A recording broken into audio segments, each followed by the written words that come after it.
Agora no Giro de Notícias Regional, Papo Saúde, com Roberta Malta Pierazzo. Papo Saúde. Bem, meio-dia e 30 minutos, hora certa de Brasília, de volta com o nosso giro, com o Papo Saúde, com a psicóloga Roberta Malta Pierazzo. Como vai, Roberta? Bem-vinda aqui no estúdio. Boa tarde, tudo bem? Olá, Marcelo, Lucinha e a todos que estão nos ouvindo, muito boa tarde. Olha, um horário muito esperado às quartas-feiras o nosso Papo Saúde, um quadro do nosso giro, porque a Roberta traz sempre assuntos pertinentes e importantes do dia a dia da nossa saúde mental. Eu dizia aqui na chamada do quadro que hoje o nosso tema é autossabotagem. Quer dizer que a pessoa se autossabota, é assim, é? Perfeitamente. Tudo que nós estamos falando, como você bem disse, sobre saúde mental, tudo que eu trago é para que a gente possa começar a ter um olhar mais para nós mesmos. Porque essa autossabotagem, né, Marcelo? Todos nós temos alguns movimentos sabotadores e ninguém quer fazer isso conscientemente. Eu não vou me sabotar sabendo que eu estou me sabotando. A autossabotagem, ela vem de um comportamento do inconsciente. É isso que eu quero trazer um pouquinho, porque é quando nós estamos no movimento de atrapalharmos nós mesmos. Dá para citar exemplos? Claro. Eu trouxe vários exemplos aqui, alguns que eu escuto muito na clínica, e eu trouxe um caso, na verdade, um estudo de caso, para que a gente possa entender melhor. Então, inclusive, é uma cliente de São Paulo que me permitiu falar sobre esse caso. Pois né? não, Roberto. Mas eu vou trazer um aqui simplesinho, por exemplo.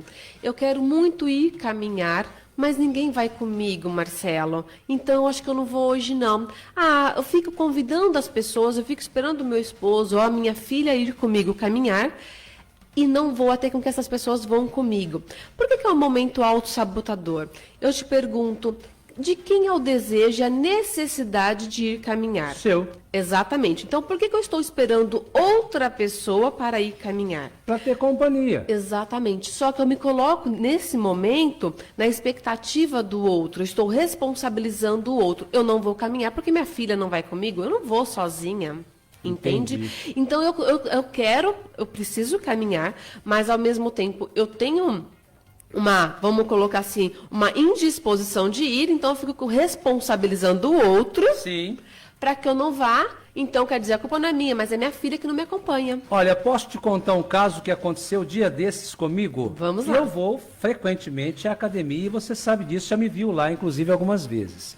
E aí tinha alguém do meu lado, um dia desses, que disse, olha, engraçado, né? Se eu tô com a minha personal, eu consigo render mais. Mas se eu venho sozinha na academia, eu não rendo. Isso é uma autossabotagem, ou seja, colocando a culpa do rendimento próprio na figura da personal? Aqui neste momento a gente pode colocar assim uma autossabotagem, porque essa pessoa ela sabe que precisa fazer, ela precisa render tanto quanto o personal dela ali. O que acontece é que o personal está pegando mais firme, o personal está forçando ela a se doar mais. Então ela acaba se doando por conta do outro, mas ela esquece de fazer isso por ela mesma, porque quem está colhendo o benefício é ela, não é o personal. E aí eu volto ao seu caso, eu vou caminhar porque eu preciso ou vou caminhar porque você vai comigo? Exatamente. E são pequenos detalhes que a gente vai fazendo durante o dia a dia, que a gente não percebe que é uma autossabotagem. E eu quero trazer hoje para entender por que essa autossabotagem. Então, eu vou trazer o meu caso essa cliente, porque ali o meu processo com ela era de coach. Ela é de São Paulo e ela me procurou quando ela acreditava que ela estava se tornando uma pessoa muito perdida. Como assim? É uma mulher já que vive em São Paulo, trabalha, tem uma rotina normal, e a rotina dela era sair de casa para trabalhar de ônibus. E assim ela fez por vários anos. O que aconteceu é que um belo dia o pai dela presenteou com um carro. E quando o pai presenteou com o carro, ela começou a se movimentar mais com esse carro. Porém, o pai começou a ficar muito preocupado com ela. Ela aconteceu alguma coisa com ela em São Paulo, ela trabalhava muito longe, era 2 horas de carro, medo dela se perder, se ela caísse em algum lugar que não era favorável, os riscos que ela corria. E ele começou a ficar muito em cima dela, cuidado, e ela começou a se tornar uma pessoa insegura. E este movimento dela, ela começou a se perder mesmo em São Paulo. E começou a se agravar a situação, que ela não se perdia mais quando ela estava no carro dirigindo para se locomover. Ela começou a ficar perdida no trabalho, ela começou a ficar perdida no serviço de casa, não sabia por onde começar. Então, ela se denominou uma pessoa perdida. Então, tudo que ela ia fazer, ela acreditava que ela já estava uma pessoa perdida. Voltou para a rotina anterior, que era ir de ônibus para o trabalho, e foi onde ela chegou para mim. E ela falou, Roberta, eu sou uma pessoa perdida. Mas aquilo, na verdade, foi uma crença que o pai e ela foram construindo de uma situação. Uma crença que começou a limitá-la no dia a dia dela. Então, o que acontece? O pai trouxe essa insegurança, porque o pai tinha muito medo. Ela acreditou como aquilo ser verdade, parou o carro. Então, a culpa é de quem? A culpa é do meu pai. A culpa do meu pai é de que ficar trazendo esses medos, comecei a ficar insegura e eu passei a acreditar nisso. Só que isso, Marcelo, o que eu estou trazendo para você, para todos que estão nos ouvindo, não é nada consciente. Ai, meu pai fez eu me tornar insegura. Não, as coisas vão acontecendo. Automaticamente. Que eu vou passando a acreditar. De fato, eu não posso sair sozinha, porque eu me perco muito fácil. Essa era a crença dela, entendeu? E passou a ficar perdida em inúmeras situações. E aí ela passou a responsabilizar o pai dela, por quê? O pai dela deu o carro, mas não deixava ela sair de carro. Na verdade, não é que o pai não deixava ela sair de carro. Ela passou a ter uma insegurança de sair de carro. Então, o que eu quero falar assim da autossabotagem? O pensamento do autossabotador, ele é muito negativo. Ele passa a focar nas situações ruins, negativos. Logo, se eu penso negativo, os meus comportamentos se tornam negativos. Eu começo a focar nas questões que estão faltando. Eu paro de olhar o que está acontecendo de bom no meu dia a dia e passo a focar naquilo que falta. Eu passo, então, a ter uma necessidade de autoafirmação o tempo todo, de eu me afirmar que eu sou capaz e esperar isso do outro. Eu fico muito na expectativa que o outro me elogie, que o outro fale por mim, que está bacana esse meu comportamento. Entendi. Então, começa a ter medo de falhar. Por medo de falhar, Marcelo, eu coloco a responsabilidade no outro, que é um exemplo que eu ouço muito na clínica, por um exemplo, e por algumas vezes confesso que eu falava muito sobre isso também. Eu gostaria muito de emagrecer, vou pegar um conjunto de vários exemplos, mas o indivíduo ele quer muito emagrecer, só que o esposo gosta muito de fast food e ele pede quase todos os dias algo para comer. E aí, o que eu falo? Como é que eu emagreço? Meu marido todo dia pede uma comida diferente, então eu vou comer, é claro que eu vou comer. Vou ver aquele sanduíche e não vou comer?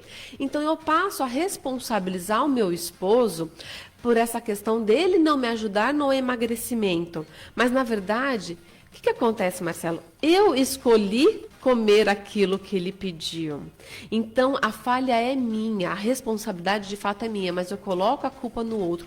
Então, por que eu estou nesse movimento da autossabotagem? Eu quero, mas eu não dou conta, eu tenho medo de falhar, então o que eu faço automaticamente? Coloco a culpa e a responsabilização no outro. Essa é uma autossabotagem. Exatamente. Começa daí. Começa que eu quero algo, eu quero muito emagrecer. Mas eu na verdade, não faço movimentos para que eu vou ao emagrecimento. Então, a culpa é sua que me apresenta a comida que trouxe naquele dia, aquela noite, um jantar maravilhoso. Olha, Roberta, é autossabotagem, tem sentido e as pessoas precisam refletir sobre isso. E aí, nós vamos cair naquela frase que você fala para encerrar, que a pessoa precisa se conhecer. Exatamente, né? Assim, tudo começa no autoconhecimento. E para que você possa se entender, eu estou trazendo alguns exemplos para se tornar, talvez, olha, quantas vezes eu faço esse movimento de me sabotar dentro de casa, no dia a dia. Primeiro movimento é a observação, comece a se observar. Eu deixei um teste lá no meu Instagram, @psirobertamperazzi, corre lá, acho que vai ficar por mais 2 horas, que está nos store. Algumas perguntas para a pessoa poder, então, responder e ali ela identificar se ela está se auto-sabotando. O que acontece é que a gente não temos o movimento de nos observarmos.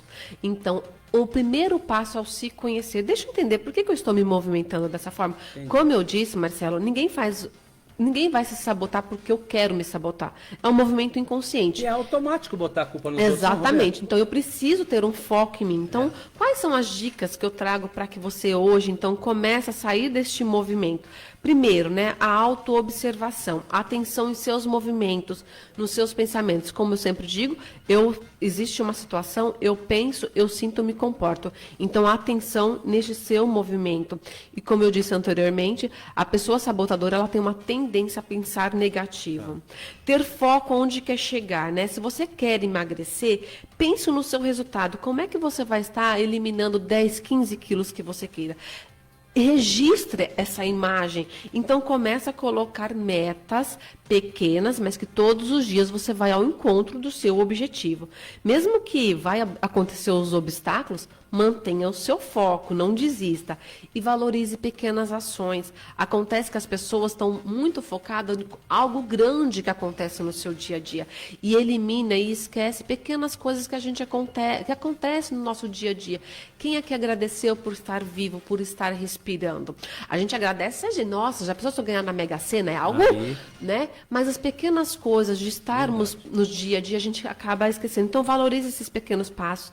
Pare de se criticar, tenha autocompaixão, respeite os seus limites e não coloque empecilhos. Eu fecho aqui nesse nosso Papo Saúde de hoje, que pequenas metas são grandes passos. Pense nisso e começa a valorizar aquilo que você quer.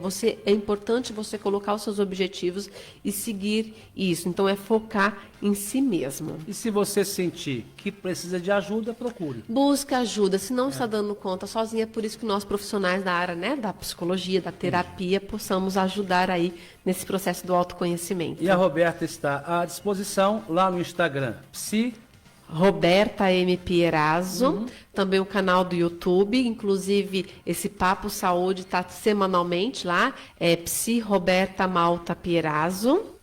E o meu telefone, 9929350... Perdi 63. 992935063, é isso? Por aí. Acertamos o seu telefone? Mas você sabe que me deu um branco? 992500963. 992500963.